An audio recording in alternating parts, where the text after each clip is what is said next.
He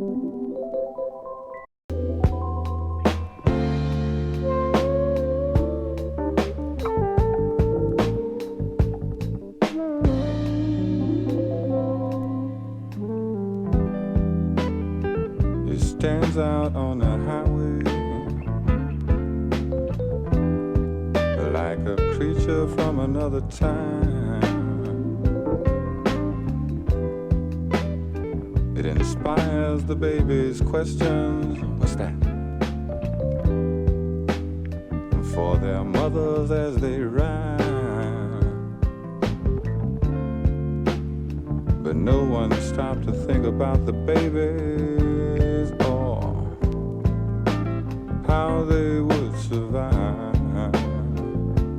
And we've almost lost Detroit this time.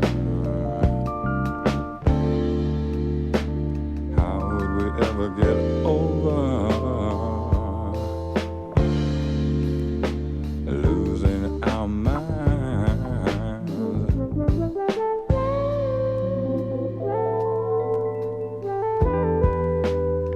Just 30 miles from Detroit stands a giant power station. It ticks each night as the city sleeps.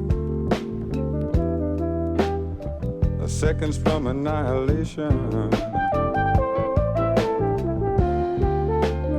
But no one stopped to think about the people or how they would survive. And we've almost lost Detroit this time. How would we ever get over losing our minds?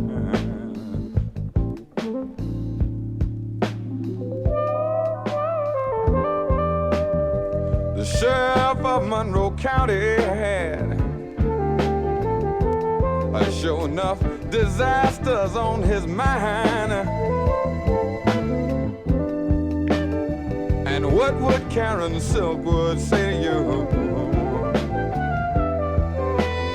if she was still alive? That when it comes to people's safety, money wins out every time. And we've almost lost Detroit this time. This time, how would we ever get over losing our minds? You see, we almost lost Detroit that time. We almost lost Detroit that time. And how will we ever get over? The odds are we're gonna lose somewhere. One time, odds are we're gonna lose somewhere. Sometime. And how will we ever get over losing our mind? How will we ever get over losing our mind?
He was grooving, and that was when he could have sworn the room was moving.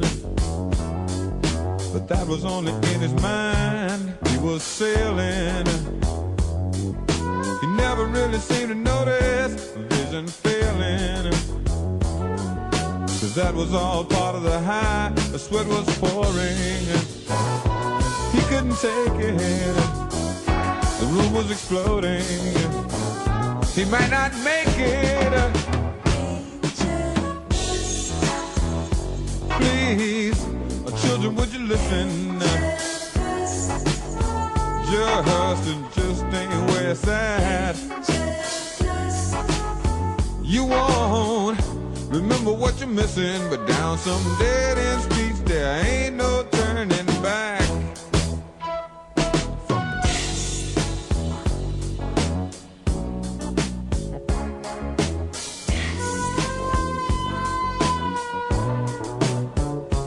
They were standing,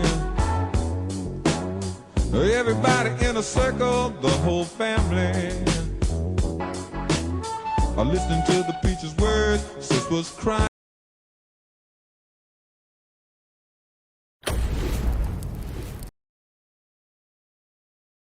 Hello, everyone. That was Jill Scott Heron with We Almost Lost Detroit and a little bit of Angel Dust.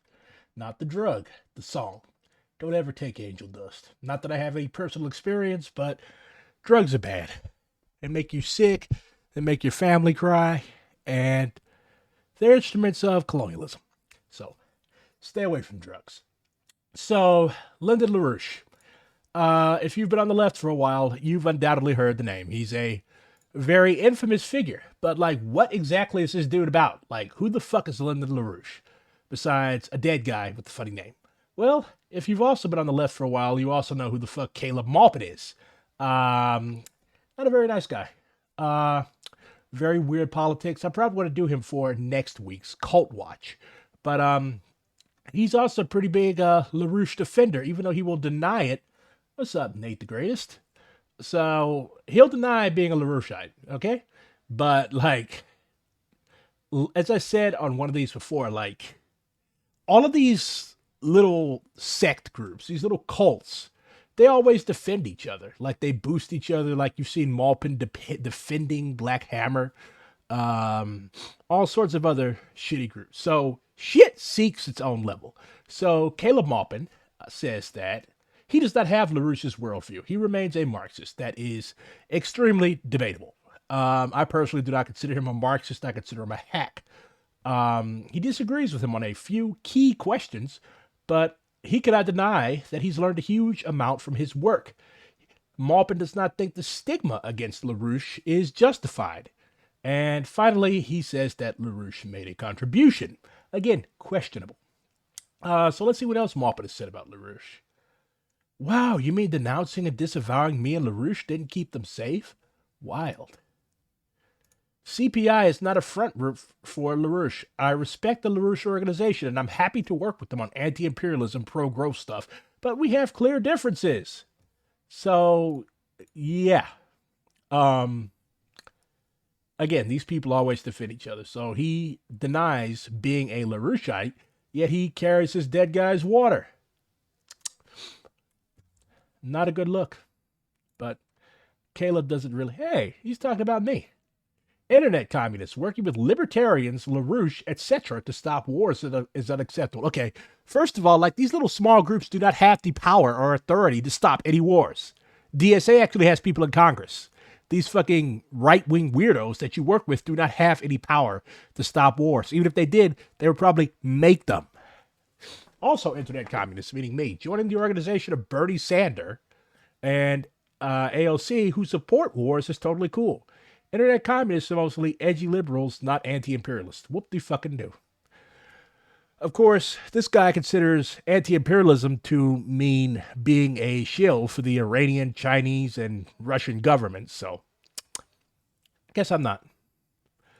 But, yeah, I'm going to do Spanky probably next week. Depends on how my Twitter vote goes. So, who the fuck is LaRouche? Article from my buddy Donald Parkinson, released in 2019 on Cosmo, which I Highly recommend. I disagree with some of their stuff, but it's a very professional left-wing journal. So, who is LaRouche? He cut his teeth. He developed himself in the late 60s. Okay, this guy used to be a conservative businessman. He was raised by a weird ass Quaker sect in New Hampshire, which already like fucks up your future politics. But that's neither here nor there. We should not judge people based on their background. We should judge people based on the things that they do as adults. So I'm judging LaRouche because of the horrible things that he did as an adult. So he started out with the Socialist Workers Party and the Spartacus League, both very shitty organizations.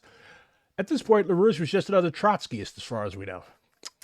His first signs of megalomania only coming out when he started his own group, the NCLC, National Caucus of Labor Committees, at the 68 convention of SDS. This was the second to last convention. They had a convention in 69 during which the organization dissolved in a big row. It was in the midst of factional strife with the Progressive Labor Party, PLP, whose politics we can be briefly described as a sort of workerist, ultra-left Stalinism aiming to take control of the organization. PLP is actually still around. Apparently they're pretty big in New York. They hold a big May Day rally every year. So he held capital reading groups in Greenwich Village. And that was what helped LaRouche get his initial following. Like the social base of most of these little sects and small groups is not working class.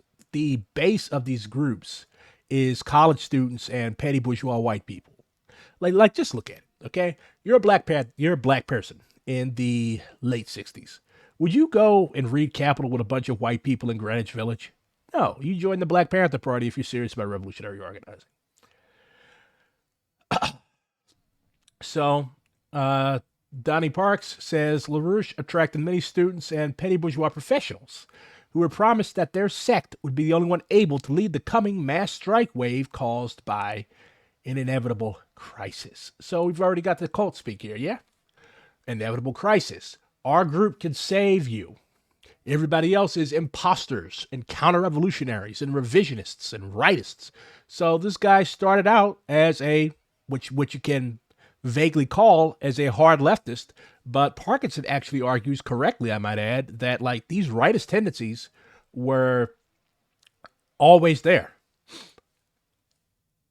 So why did the NCLC get kicked out of SDS? Because the SDS, it was a big tent group. Like you have to do a lot to get kicked out of a big tent group.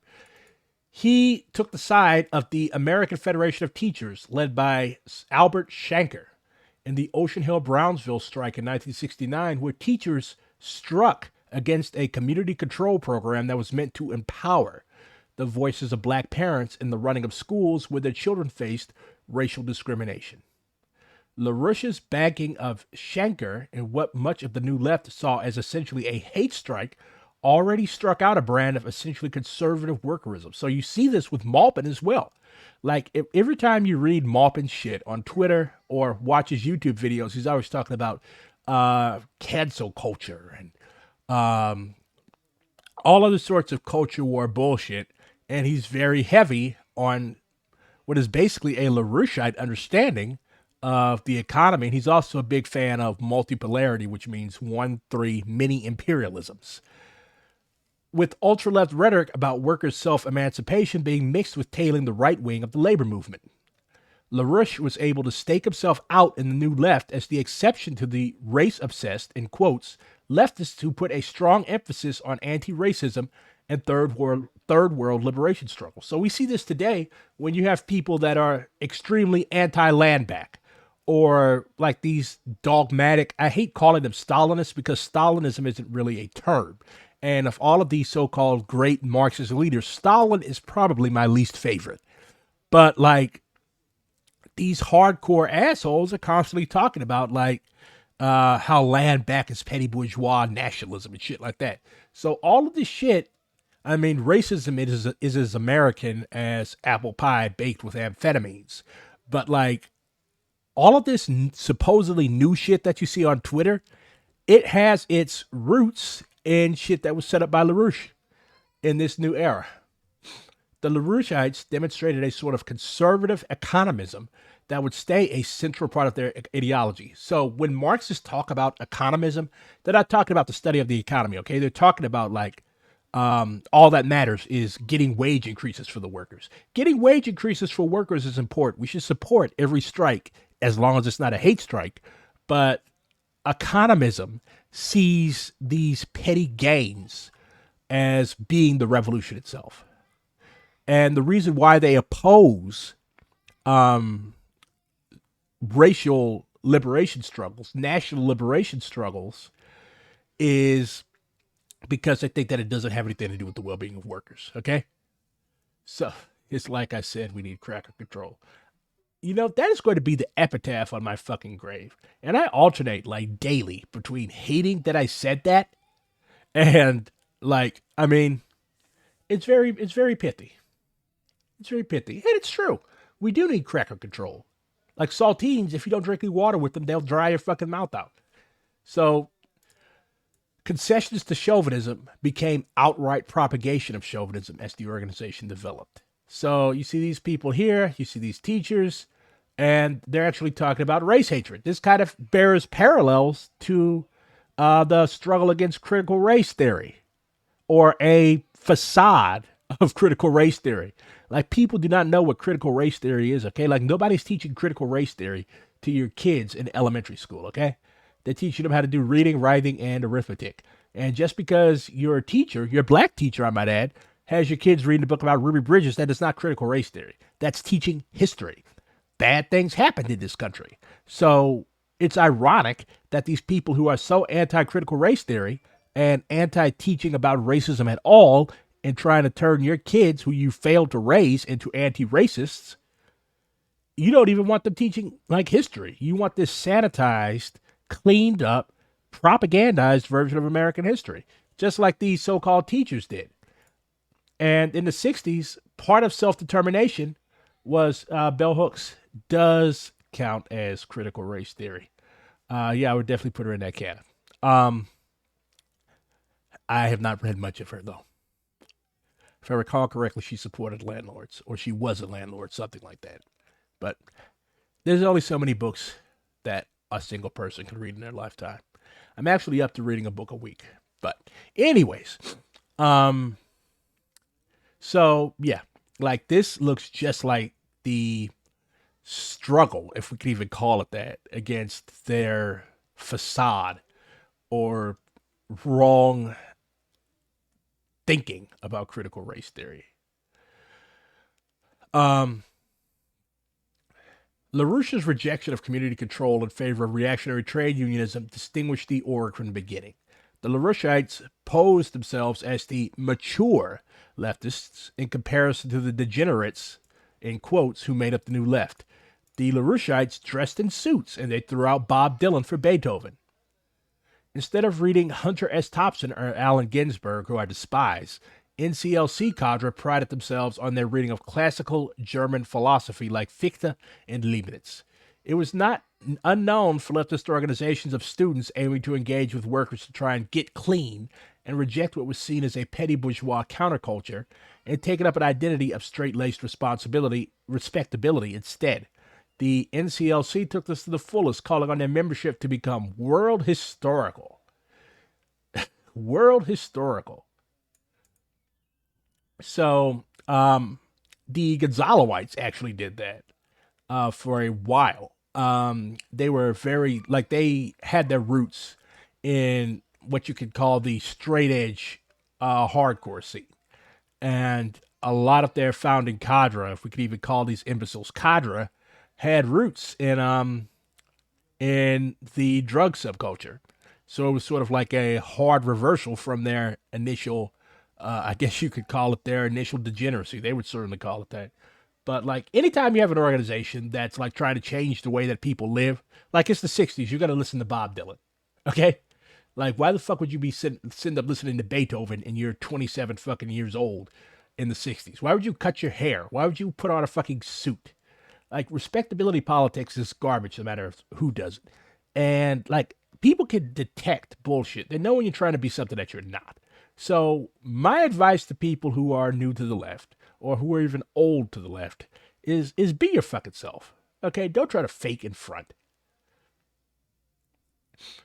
LaRouche proclaimed himself not just a paradigm-breaking thinker of economics, but also of psychoanalysis, developing a conspiracy that the Tavistock Institute was brainwashing Americans. This necessitated counter-brainwashing within the organization, which was really just LaRouche imposing his own brainwashing.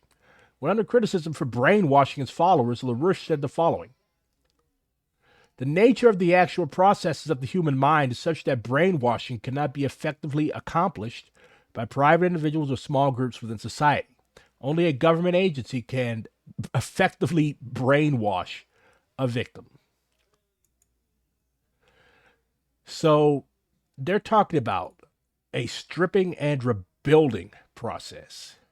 He wrote a book in which he describes the issue of petty bourgeois cadre and says that their petty bourgeois biases make this stripping and rebuilding process more intense, and says that their inherent biases that make them fail to see the class in itself display nothing less than a clinical hysteria that must be fixed through psychoanalytic therapy.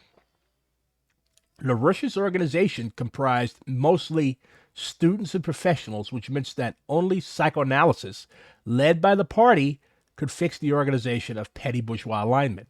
This amounts to a full-on cadre program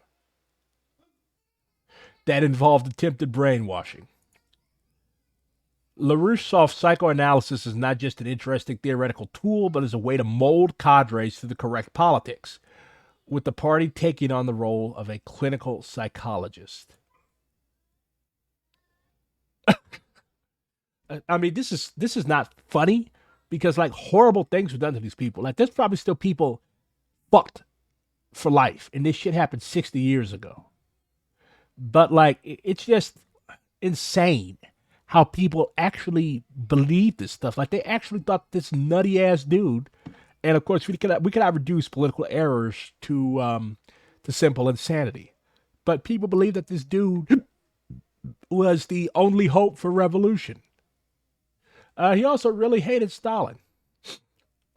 He developed out of the Trotskyite movement, but he took it a step further. He had his people, these soft-ass petty bourgeois professionals and students, go around and start physically attacking the CPUSA in what was called Operation Mop-Up, where the NCLC would behave like Stalinists at their worst. Operation Mop-Up would be another turning point for LaRouche, when most would say that the organization exited the camp of the left entirely and started to become a fascist organization. Yet, during Operation Mop-Up, LaRouche still saw the group as a leftist organization that was fighting Stalinism and its loyal opposition, Trotskyism, who were the greatest threat to the workers' movement because they threatened the NCLC's hegemony in the left. This is the exact shit that the Gonzaloites did. The Red Guards type people, who I'm also going to cover in a future Cult Watch. But like, anytime that you're going around physically attacking other leftists, there's something wrong with you. Was he a supporter of Operation Paperclip? I don't think that LaRouche supported Operation Paperclip. That was something different entirely. But he wanted to give his stupidity a military-sounding title. But like the Gonzaloites used to do stuff like this. They would literally show up at rallies and try to disrupt them. Or they would engage in internet slander to try to take away legitimacy from the leaders of other leftist groups. So anytime you see people doing stuff like this, or even entertaining doing stuff like this, unless people in these groups have done demonstrably, oh, there's a silverfish on top of my monitor, have done objectively horrible things, like you should not be doing this. If you cannot struggle without devolving into bullshit, like objectively insane, anti-left bullshit, you should not be doing it. So to LaRouche and his people, the rest of the left was all corrupt, mentally ill, and steering the masses off track. That's literally how the Gonzaloites talk. Like they say that everybody is revisionist, everybody is rightist, everybody is degenerate. Like, okay, like you cannot attack other grown adults because of their political beliefs. That is fucking crazy. Only LaRouche and his small group of followers were smart enough to understand the truth. Again, more cult shit, the chosen ones. Their truth was contained in the writings of the NCLC newspaper, New Solidarity. Operation Mop Up was fundamentally fascist, though. This fucking bug is getting on my nerves. Die. And here begins the second Four Pests campaign.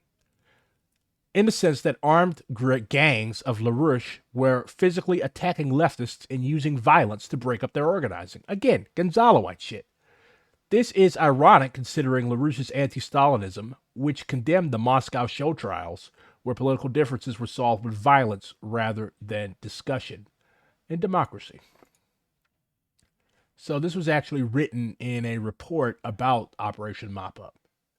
Incidents are too numerous to mention, but among the choicer ones were disruption of a Martin Luther King coalition meeting in Buffalo, where they beat a woman who was 7 months pregnant. A riot at Columbia, where about 60 NCLCers stormed a stage during a mayoral debate in a failed attempt to assault the CP candidate. 60 people! Like, you can't get 60 leftists together unless a black person gets killed. They rolled deep. And an attack on an SWP meeting in Detroit where they beat a paraplegic with clubs. How do we solve the problem of financing? I don't know. Get off your ass and go rob a bank. I don't have all the answers.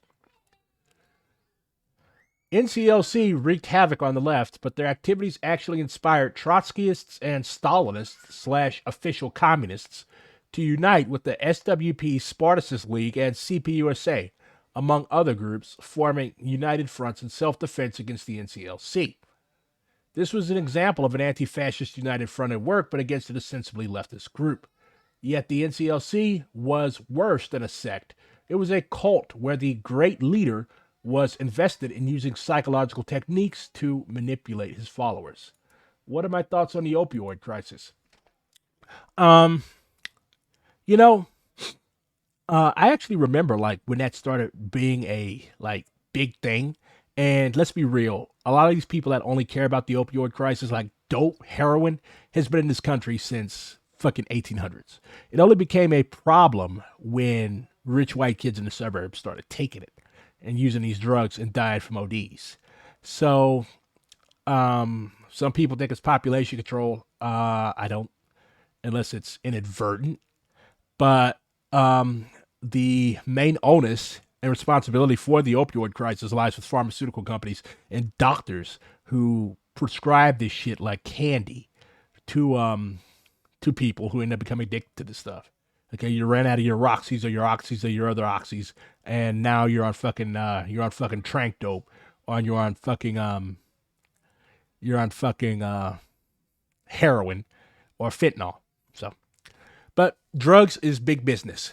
That's why they haven't been eradicated, because it's big business. Banks make money off of it. Drug companies make money off of it. The fucking CIA has its hands in so many dope pies. It's filthy. State power, only state power in the hands of socialists, in the hands of communists, can end the opioid crisis. That's my answer to everything, by the way. The NCLC changed their politics to argue for American nationalism, arguing for what they called Hamiltonian economics. We are socialists, but we must establish an industrialist capitalist republic and rid this country of the Rockefeller, anti-industrial, anti-technology, monetarist dictatorship of today, whatever the fuck that means. I should write something on the opioid crisis. I didn't find anything on DSA on the opioid crisis. Well, that's a shame. I agree, there definitely needs to be more leftist writing on it. Maybe you should write something on it. You live in Ohio, don't you?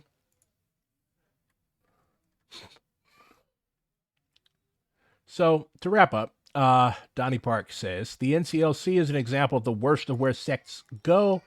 We must recognize the internal attributes of this organization that led to its direction, rather than simply see it as the result of one individual psychotic break. If this leads us to see sectarian sectarian mentalities and behaviors within the existing left that resembles the early NCLC. This history should serve as a warning where these toxic tendencies can lead if they're not averted. So yeah, really good write-up. I'm going to link it in my description of my YouTube video. And they're still around. I believe LaRouche died in 2019, but this is a write-up in the New Republic. And they have a habit of getting people to run for office. They talk about Diane Sayre, who, as much as these people hate Wall Street, they launched her campaign on Wall Street. And she got 25,000 votes. Let's see what she has to say. I'm Diane Sayre, candidate for U.S. Senate in 2022 for the state of New York. What qualifies me to represent This woman looks fucking brainwashed. Just look at her eyes. the people of New York in the U.S. Senate is my 32-year association with the greatest economist and statesman the United States has yet produced, the late Lyndon H. LaRouche Jr. As he warned for many decades, we are now in the terminal phase of a breakdown of the transatlantic monetary and financial system. So this is good for like seeing how cults talk. Okay, like if you're a politician, if you're running for office, you should try to talk like a normal person, like not like a fucking robot. Like transatlantic monetary system. Like what the fuck? What does this mean to an average person?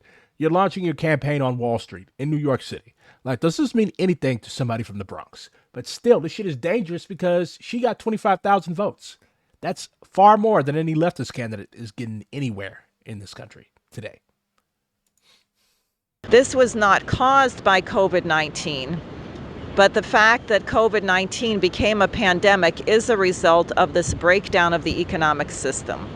What is urgently needed is a meeting involving at least the presidents of the United States, Russia, and China, perhaps India, to establish a new Bretton Woods system. That means returning to fixed exchange rates. That means... So you've got people fucking dying of COVID, okay? Like you're in New York where COVID like first wham slammed the country, and you're talking about fucking monetary policy. Deranged. Like only a deranged person would think that, yeah, this is a good speech. This is a really good speech. So were 25,000 people deranged? No, not at all. But a professional cult like LaRouche, like LaRouche's group, knows how to, even though they make errors like this monstrosity, like they know how to get normal, average, everyday people to give them the time of day. Reinstating the Glass-Steagall Act in the United States and elsewhere, and bankrupting Wall Street and the speculative bubble. In the United States, that means nationalizing the Federal Reserve and issuing trillions of dollars of credit to build massive infrastructure like 43,000 miles of high-speed rail, nuclear power, but they actually call that, like, they're really big on building they call it the Eurasian Land Bridge. That sounds like something from an alt history or a science fiction book, but like, no, they're really, really keen on that. They want to connect Russia and the United States and the rest of Europe, I think, with like a high-speed rail system, which isn't like, it isn't a bad idea, but it just kills me how they're so fixated on that. very importantly, investing in the space program and fusion research. They're also really big on Mars colonization. Like they really, really want to go to Mars. Maybe we could send them all there so they can spare us from their insanity and fuckery. So yeah, Diane Sayre.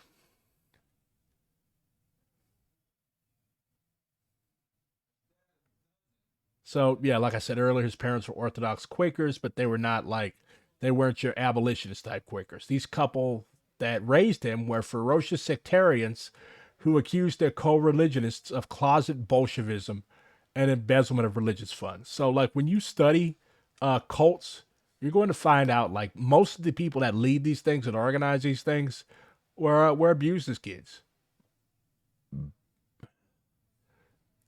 LaRouche ran abusive ego-stripping sessions to firm up his members' ideological commitments. Partnerships of convenience were struck with right-wing groups. Racism and anti-Semitism flowered for reasons both ideological and instrumental. A Ku Klux Klan leader said this about LaRouche. He is a racist, unconsciously to be true, wrote no less an authority than Robert Miles, a KKK leader, exulting in his newsletter after a couple of LaRouches won Democratic primaries. Democrats don't have any principles. Primaries in Illinois in '86. His glorification of European culture, morals, and histories is instinctive.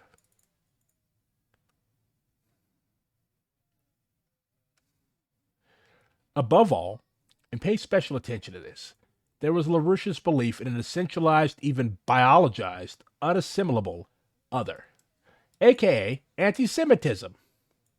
This other stalks the thickets of his prose in the form of the Aristotelians, the Rothschilds, the witches, the oligarchs, and it would come to sit comfortably alongside his producerist view of finance as a parasite thrusting itself onto the real economy, a great vampire squid wrapped around the face of humanity, to borrow Matt Taibbi's famous metaphor for Goldman Sachs.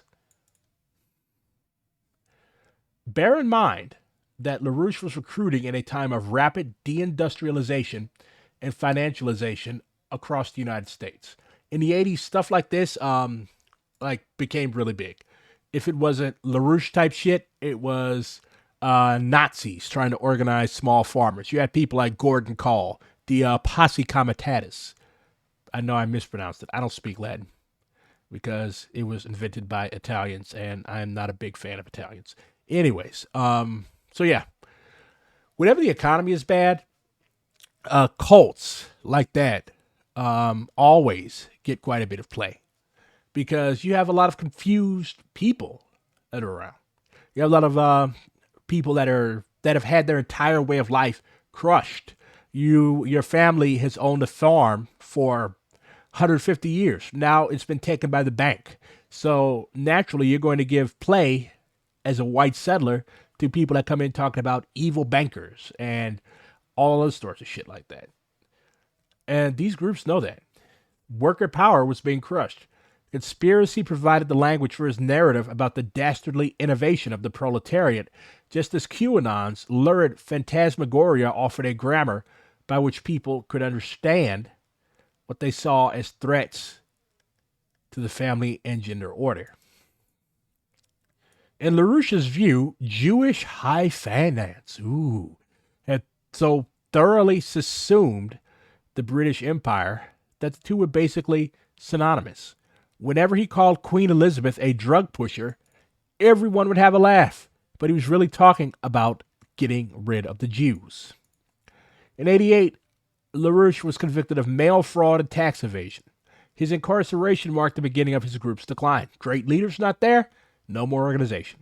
Into the new century, it did retain its ability to annoy, staging racist demonstrations after the election of the first black president and rallying support for the white nationalists who succeeded him.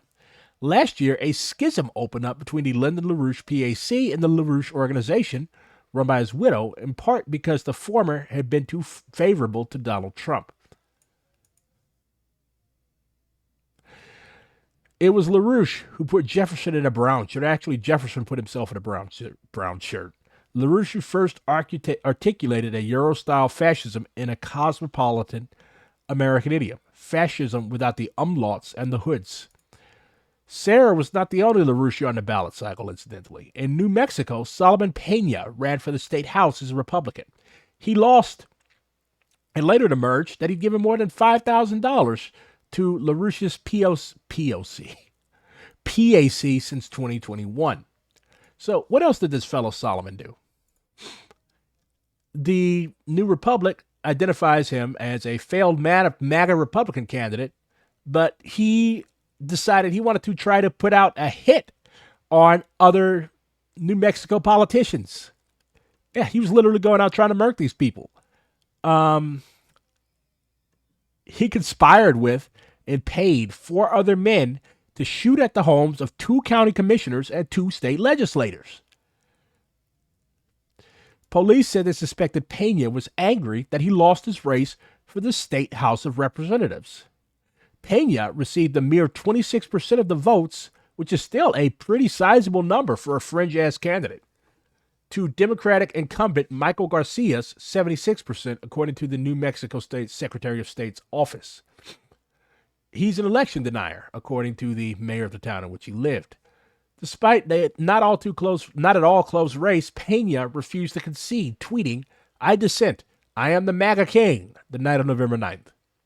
A few days later, when Donald Trump announced he was running for president again, Pena tweeted his support for the former leader and said he had not conceded his own race. "Now researching my options," which I guess include attempted murder.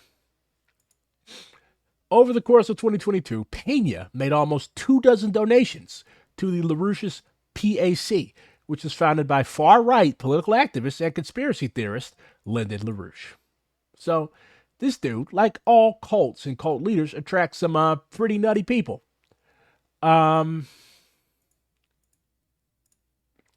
So back to Mophead, the insufferable apricot. This is basically LaRouche speak. People who have openly put out an Antifa hit on me. Okay, literally. You claim to be a Marxist, okay? You claim to be a leftist. Why are you afraid of anti-fascists? Did the Soviet Union not smash fascism the first time? What have you done to make people want to put out an Antifa hit on you?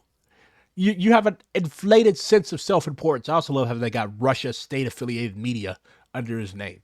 But you have an inflated sense of self-importance. People laugh at you. Nobody wants to take you out, man. Labeled me a white supremacist and fascist because that is what you are, despite over a decade of anti-racist work. Like, what work? How does licking Vladimir Putin's ass make you an anti-racist?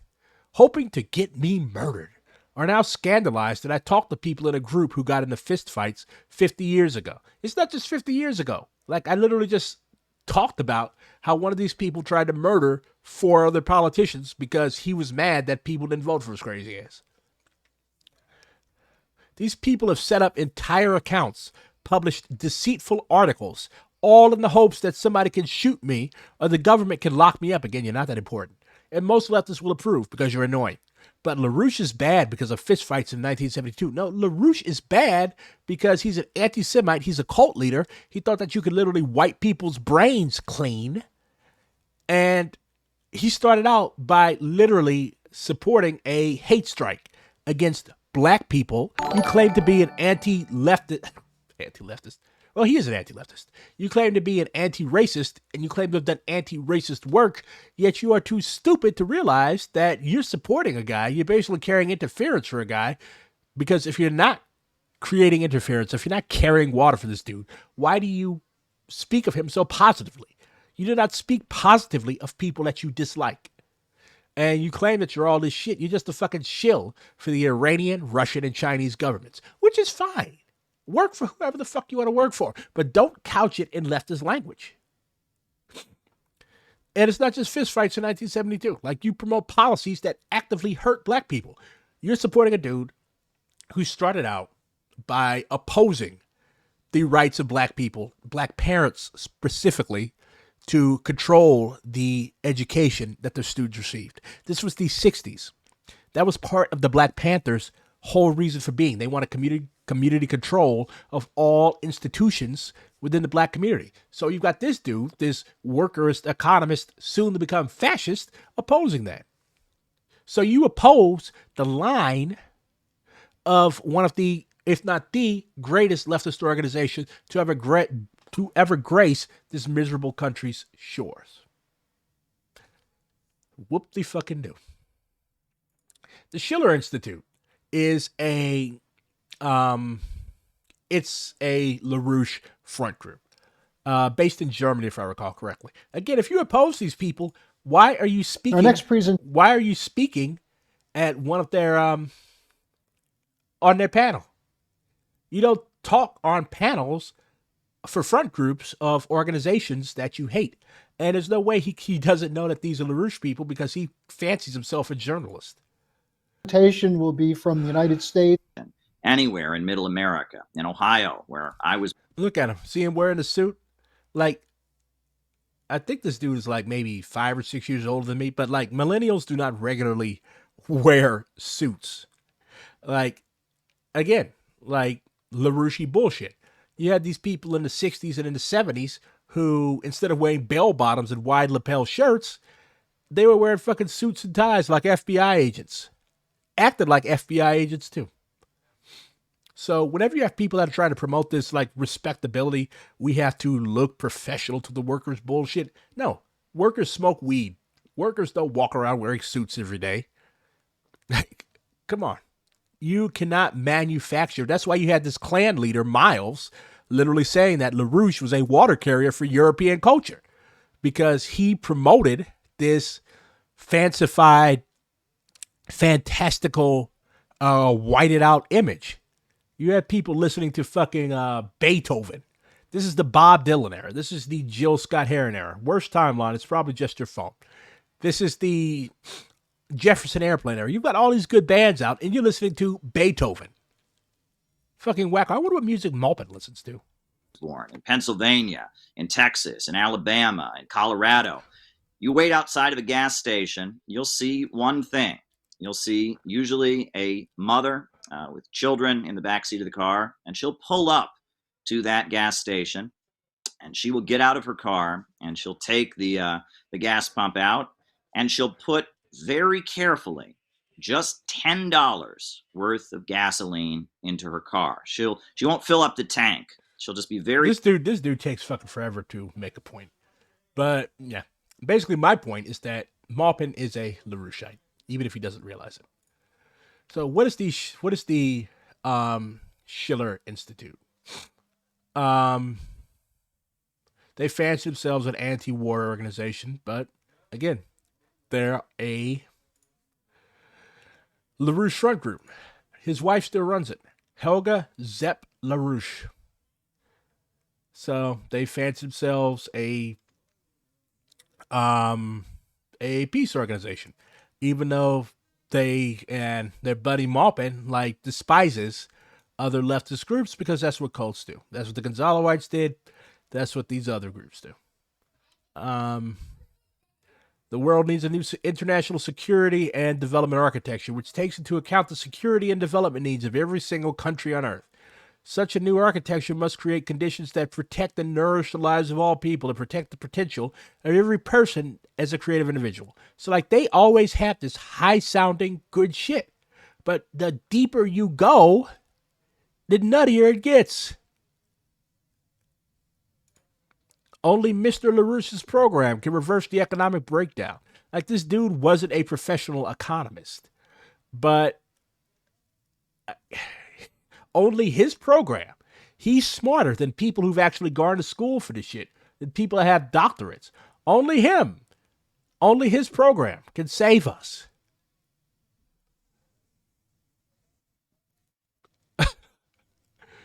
In the United States, the Trump administration needs to move forward with the declassification of documents showing that it was the British that interfered in the 2016 presidential election. They are really obsessed with the Brits for some reason. Like the New Republic article said, it's anti-Semitism. They think that the finance capital of the Jewish Rothschilds has subverted the British Empire. Americans must again reclaim their republic from the British Empire. Nuts. But yeah, so a lot of talk about economic stuff. They don't talk about colonized people or anything like that because, like, they don't care. 374-page report. Like, who? And it's been translated into many languages. It's in Chinese, it's in Arabic, it's in Spanish, and in English. Very expensive books. Why is the Arabic edition $75? No, the Queen isn't Jewish. The Queen is Anglican. Like, you literally cannot be any religion other than the Church of England, and be king or queen of Britain. Like, you literally are the leader of the Church of England. So yeah, you cannot be to be queen or king. You cannot be Jewish or Muslim or anything like that.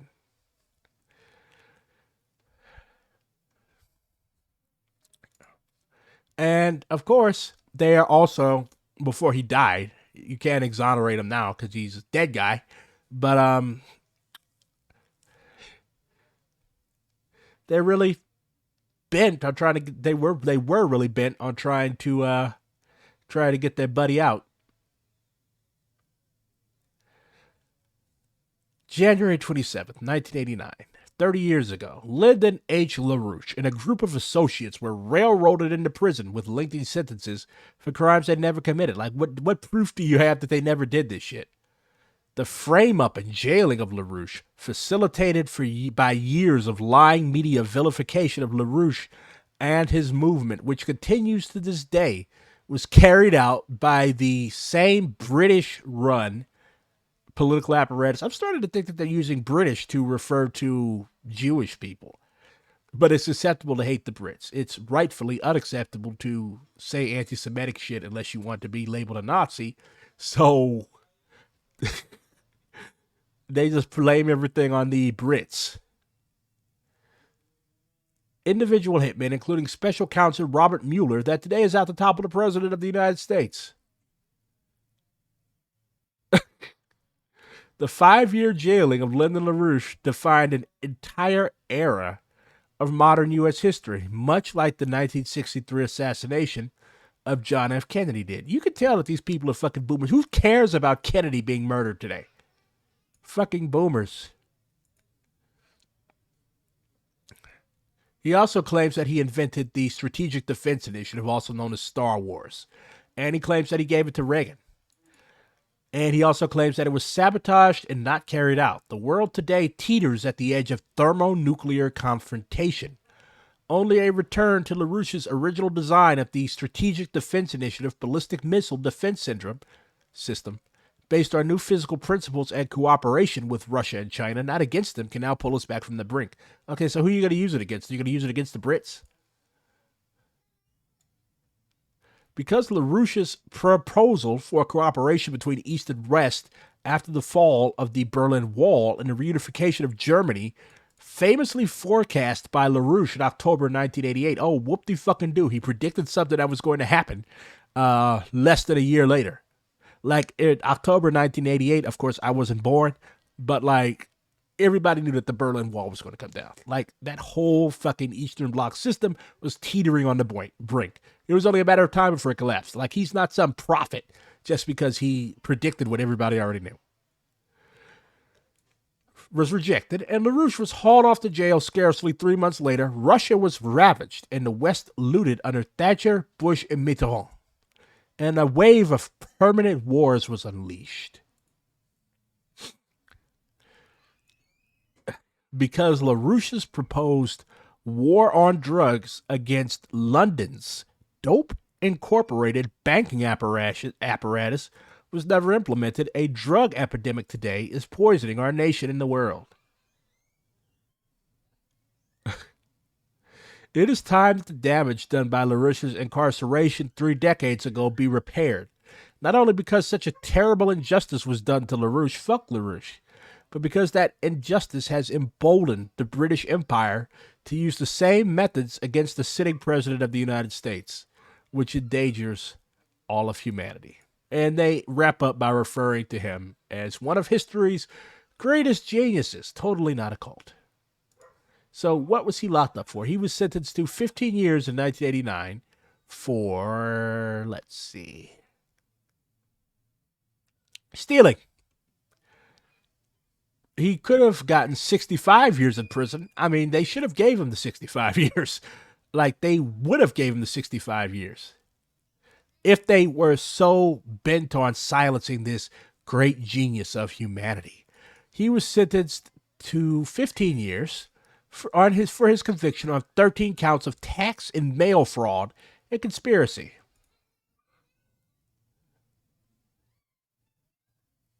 His buddy William Wirtz got 5 years and an $11,000 fine. His legal coordinator Edward Spathouse, who complained of a 20-year effort by the FBI and the Department of Justice to crush our philosophical association, and they received 5 years. Okay, you do stupid shit, you go to jail. Like, I'm a prison abolitionist like everybody else, but like people like Ghazi Kodzo, and Lyndon LaRouche, like people who do, like this man had his cult followers beat a paraplegic and a pregnant woman, and they sent 60 people to try to jump on a mayoral candidate.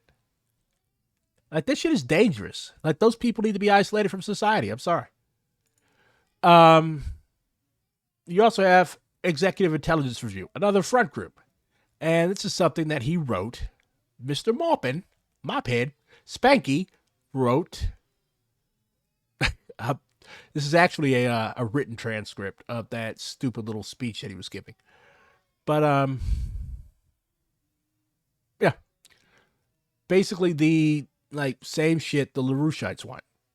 The CPI Pledge of Unity. We pledge that we shall remember that this unity forged at the end of the Second World War, not only today, but not only this week, this year, but always. He makes these people recite this shit at his conferences. Until we have built the world we have dreamed of and fought for, we pledge ourselves to build the unity of the people of the world, all races, all colors, all nationalities, all beliefs. To eliminate all traces of fascism from here. Start with yourself, buddy. To build a deep and sincere international friendship among the people of the world. To keep a just, lasting peace. To eliminate want, frustration, and enforced idleness. We have come to confirm the unity of all people. To salute our comrades who have died. What? The CPI has martyrs? And to pledge our word that skillful hands, keen brains, and bold enthusiasm shall never more be wasted in war.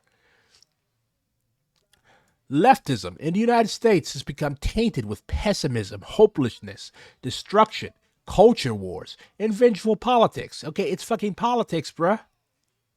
One example is there's a socialist group in the United States that claims to be a Maoist organization. They're called the Freedom Road Socialist Organization. And while the country is facing the economic crisis that's devastating middle America, and while they have this danger of war on the horizon, what are they focusing on? Well, their activism right now is focused on trying to get Republicans banned from student governments and universities in Texas. Wow, Frizzo is based now. It's in that light that I want to thank the Schiller Institute for convening great conferences like this. I want to thank the LaRouche organization for what they have done. I actually wanted to hold this up. I was very excited when I got my copy of the collected works of Lyndon LaRouche. I was very excited when I got my copy. Caleb Maupin was very excited when I got my copy of the collected works of Lyndon LaRouche. The guy who beat a paraplegic almost to death. The guy who thinks that the British Empire is a thing and it is secretly controlling the world, a lunatic, and you fancy yourself a journalist and a political analyst. I guess every white dude with a microphone calls himself a political analyst. Now, you know what? I'm a geopolitical analyst now. Me and my Nuka-Cola t-shirt.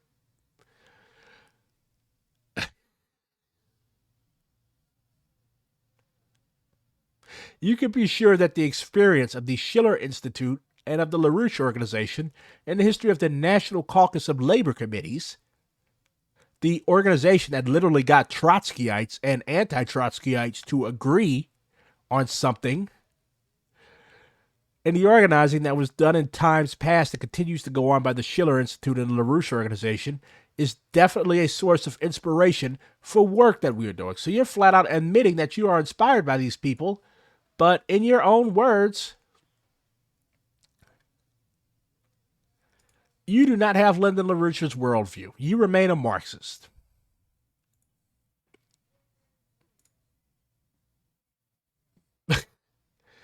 You're fucking lying, bruh. You're lying.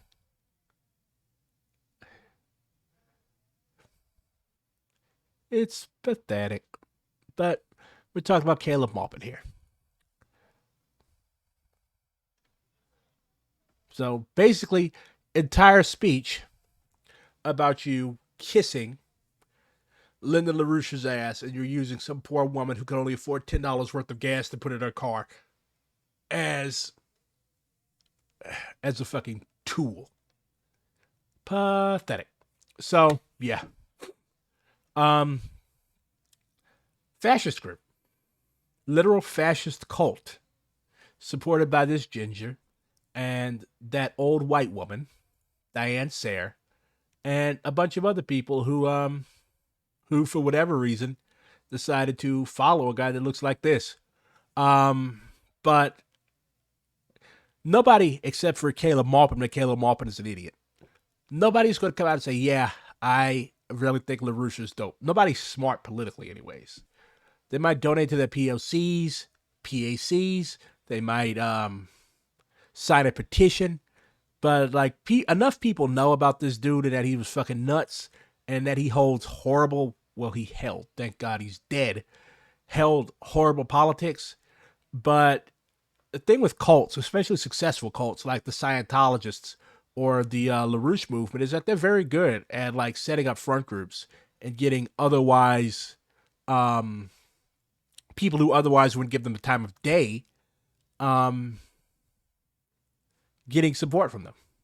So that's why it's always essential to do your research, like study before you just jump down and join shit.